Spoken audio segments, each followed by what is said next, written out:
My name's Josh Godfrey. I'm the museum manager here at the Museum of Farnham. We tell the stories of those who live in Farnham and also the story of the town itself. When we received our recovery grant in 2020 from South East Museums Development, we looked at 4 areas of the business that we wanted to improve. First was the on-site response to COVID and how, as a building, we could be safe for our visitors. The second was looking at shared experiences, seeing how we could bring the community together in a safe way after being so isolated.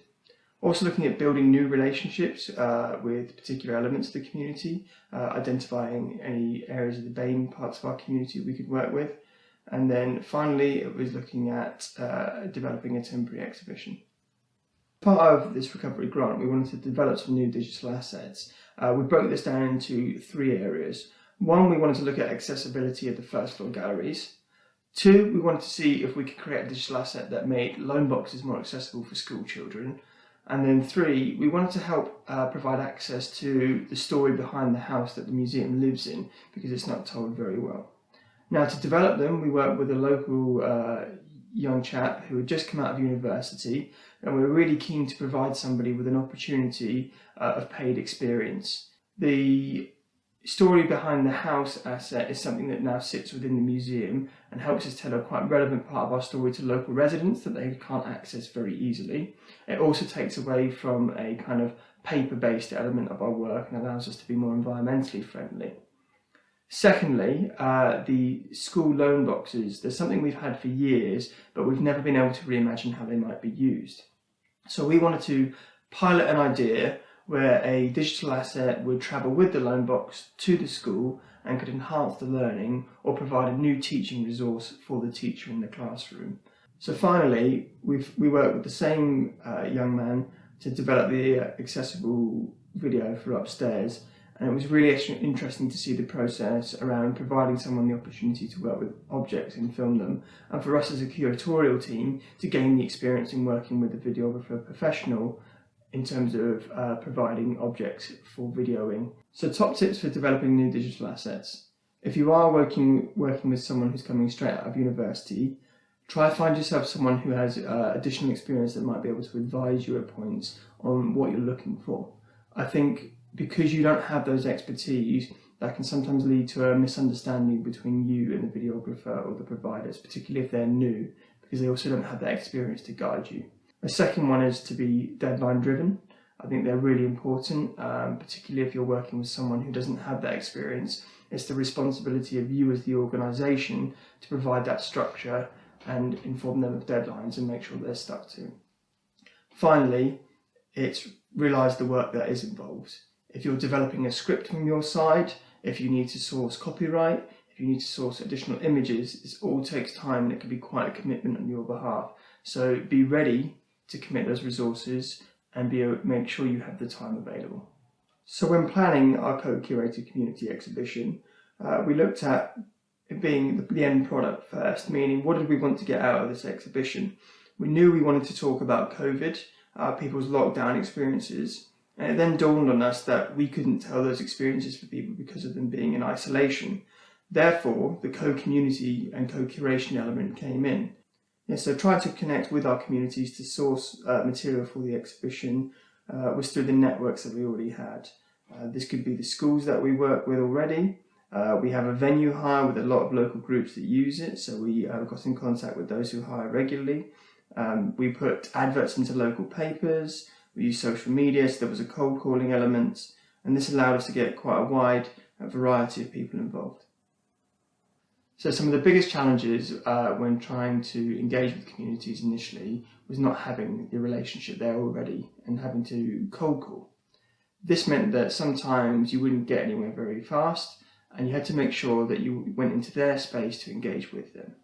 I wouldn't say that we've overcome this issue yet. I think it's a continual learning, ensuring that we continue to define the communities we want to work with, establish the links with them, and then talk about the ideas that might come out of those links.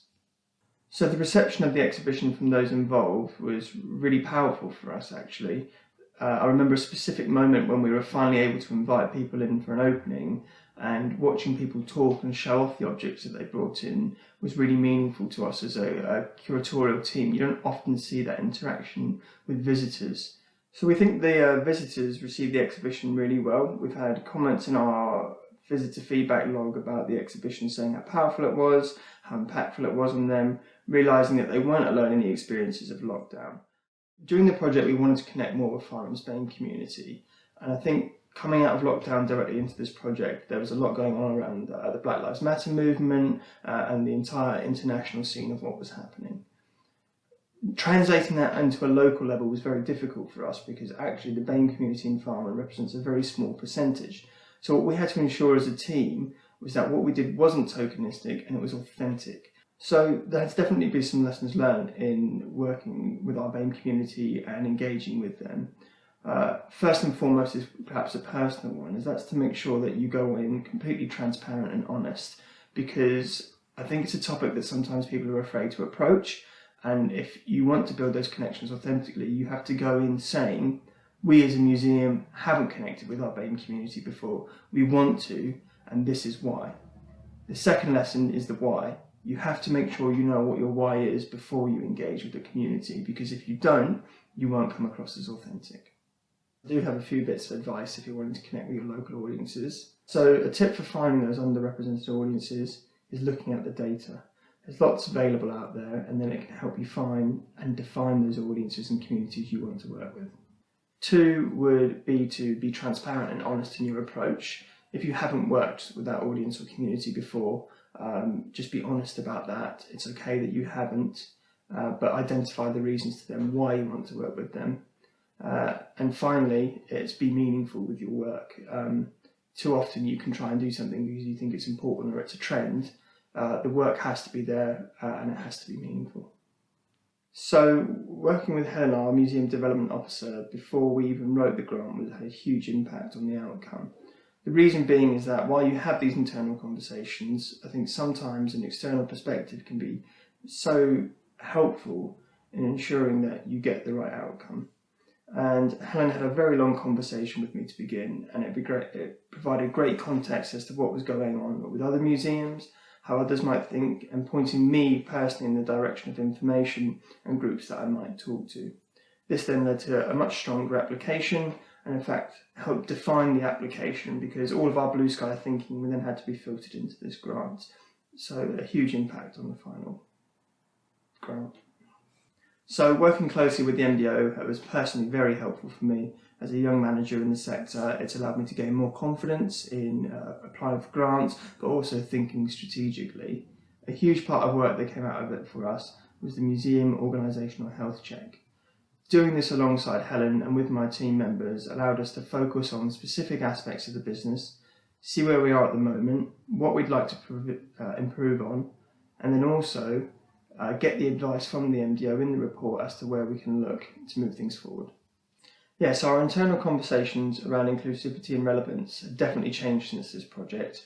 We looked at how this project operated, what it did in terms of working with the community, and realised we wanted to further embed community engagement at the heart of our team, not just as part of one job role. This thinking has led us to forward planning that looked at, in this year, 2021, celebrating our 60th anniversary with a project titled Reflecting on 60 Years, Our Untold Stories. And at the heart of this project is working with 4 different community groups to help them tell their untold stories. Without that initial funding from the recovery grant, I don't think we would have got to the place of looking at a project from this angle. So it's had a huge impact on that. And now when we go through our forward planning process, community engagement is a huge part of what we do. And I know the first aim of our forward plan at the moment is to maintain the current community relationships we have and build new ones.